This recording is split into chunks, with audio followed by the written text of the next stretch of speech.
बिस्मिल्लाहिर्रहमानिर्रहीम। अस्सलाम वालेकुम नाज़रीन, मैं हूं आसिम मलिक और आप देख रहे हैं सुनहरे अल्फाज। सुनहरे अल्फाज देखने वाले तमाम नाज़रीन को मेरी तरफ से खुशामदीद। उम्मीद करता हूं आप सब खैरियत से होंगे। अल्लाह ताला आपको खुश रखे, आबाद रखे, शाद रखे और आपका दामन हमेशा खुशियों से भरा रहे। आमीन आमीन सुम्मा आमीन। आज की वीडियो में हम बात करने जा रहे हैं बीवी की लाइफ किस तरह होनी चाहिए। जब किसी लड़की की शादी हो जाती है तो शादी के बाद उसको कैसा बिहेवियर रखना चाहिए, किस तरह का सलूक अपने शोहर के साथ करना चाहिए, किस तरह उसकी लाइफ जो है वो सक्सेसफुल हो सकती है। ये सारे पॉइंट्स मैं आज आपके साथ शेयर करने जा रहा हूँ। इंशाल्लाह उम्मीद करता हूँ ये सारे पॉइंट्स, ये सारे जो नुकात मैं आपको बयान करने जा रहा हूँ, ये सारे आपको पसंद आएंगे। तो चलिए स्टार्ट करते हैं जी आज की वीडियो। सबसे पहले जो मैं आपको बताने जा रहा हूँ वो ये है कि बनना संवरना अपने हस्बैंड के लिए, अपने शोहर के लिए बनना संवरना वाइफ के लिए बड़ा कंपलसरी, बड़ा ज़रूरी होता है। ये जो अमर है, ये जो काम है, इसकी मदद से जो रिलेशंस होते हैं, जो रिश्ते होते हैं, उनको हम बड़ा स्ट्रॉन्ग, बड़ा मजबूत कर सकते हैं। अगर ऐसा हम नहीं करेंगे, अगर हम ऐसा नहीं सोचेंगे तो फिर हमारे जो रिश्ते हैं उनमें कमज़ोरी पड़ना शुरू हो जाएगी, हमारे रिश्ते कमज़ोर होते जाएंगे। तो आपने सबसे पहला जो स्टेप है वो यही लेना है। अगर आप किसी को बताने जा रहे हैं तो आपने सबसे पहला स्टेप उसको यही बताना है कि अगर आपने अपने रिश्ते को स्ट्रॉन्ग करना है तो अपने आप को खूबसूरत रखें, अपने आप को खूबसूरत बनाएं, सिर्फ़ और सिर्फ अपने हस्बैंड के लिए, ना कि किसी और के लिए।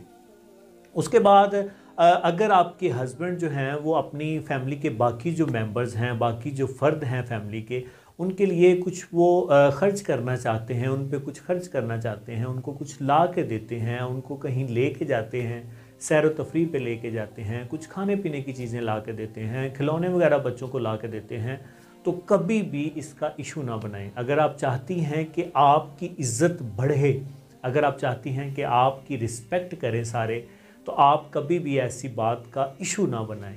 अल्लाह ताला देने वाली ज़ात है और इंसान जितना खर्च करता है किसी दूसरे पे, अल्लाह ताला की ज़ात उससे ज़्यादा उसको नवाजती है। तो इसलिए अल्लाह ताला ने जो दिया है उस पे अल्लाह का शुक्र अदा करें और कोशिश करें कि आप इस पे कभी भी तनकीद ना करें। तीसरी और सबसे अहम बात वो ये है कि अगर आपके किसी के साथ रिलेशंस रहे हों, आपके किसी के साथ ताल्लुकात रहे हों, या आपके दिल में किसी के लिए कुछ रहा हो, या किसी के दिल में आपके लिए कुछ रहा हो और आपको उसका पता हो, किसी के थ्रू आपको उसका पता चला हो, या जिस तरह भी आपको पता चला हो, आप ये बात कभी भी अपने हस्बैंड से शेयर ना करें। बस इतना कर दें कि अपना जो माजी है, अपना जो पास्ट है, जो लम्हे, जो वक़्त जो गुज़र चुका है, जिसके साथ भी गुज़र चुका है, जैसा भी गुज़र चुका है, उसको अरेज करके फिर नए रिलेशन स्टार्ट करें, उसको ख़त्म करके नए रिलेशन स्टार्ट करें। अगर आप इस तरह करेंगी तो आपकी लाइफ बड़ी सक्सेसफुल होगी और आपके जो रिलेशंस हैं वो बड़े स्ट्रॉन्ग होंगे और सारे लोग आपकी रिस्पेक्ट करेंगे। उसके बाद आपका बर्ताव, आपका रवैया, आपका सलूक, जितने भी फैमिली मेम्बर्स हैं जिनका आपके हस्बैंड के साथ खूनी रिलेशन है, खूनी रिश्ता है, उसको बड़ा अच्छा रखें, उनके साथ अच्छे तरीके से, सलीके से गुफ्तगू करें, ना कि ये करें कि आप उनसे दूर दूर रहें, उनसे हट के रहें, उनसे कट के रहें, उनसे बात ही ना करें। अगर वो आपसे बात करना चाहें तो आप उनका सही तरह से जवाब ना दें।